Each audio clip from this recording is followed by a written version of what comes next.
Cette équipe, elle va être basée à Genève. C'était un choix logique, évident, ou il y avait d'autres options? On a vraiment issu de 4 régions différentes. Je trouve que c'est vraiment cool de pouvoir mixer tout ça. Ensuite, c'est évident, on va jouer pour Genève la saison prochaine. Moi, ça me fait quand même super plaisir. Ça permet de reprendre une partie des structures qu'on avait avant, notamment le programme Team Genève, évidemment, qui est absolument génial, qui soutient énormément les athlètes. C'est vraiment un des piliers, franchement, du sport suisse en ce moment. C'est un exemple, c'est vraiment un programme absolument génial. Et oui, c'est évidemment que c'est un gros argument pour la ville de Genève.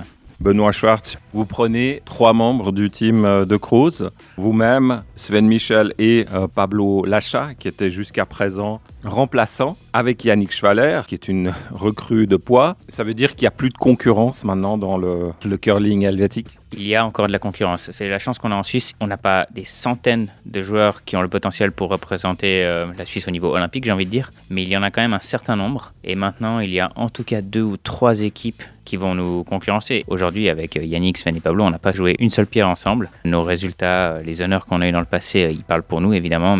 Mais la saison prochaine, tout part à zéro et on est une équipe complètement nouvelle. Il y a beaucoup d'interrogations et on a eu beaucoup d'expérience, mais il y a encore énormément de potentiel, je pense. Sven, Pablo, moi, je les connais très très bien, évidemment. Pablo, il a été partie intégrante de l'équipe depuis 1 an avec Team de Kroos. Yannick, on le connaît aussi bien. On a joué très longtemps contre lui maintenant, on le connaissait déjà avant, donc on n'est pas complètement nouveau, mais la formation est nouvelle et ça fait qu'on a quand même une feuille blanche avec tellement de choses à discuter et à mettre en place. C'est évident que le skip, ça va être une des grandes discussions ces prochains jours. On a notamment avec Yannick et Sven 2 joueurs qui ont beaucoup d'expérience à cette position. Il faut que la mayonnaise prenne. Je suis assez confiant, je pense, franchement, avec les caractères qu'on a, 4 mecs sympas. Il n'y a pas de raison que ça prenne pas, mais il y a quand même du boulot parce que c'est une nouvelle équipe. La question du coach, elle est aussi importante. Qui sera le coach de cette nouvelle équipe? Oui, alors le coach, évidemment, pour l'instant, on n'en a pas du tout discuté. On est encore tout au début. Et c'est aussi une des questions importantes qu'on va se poser.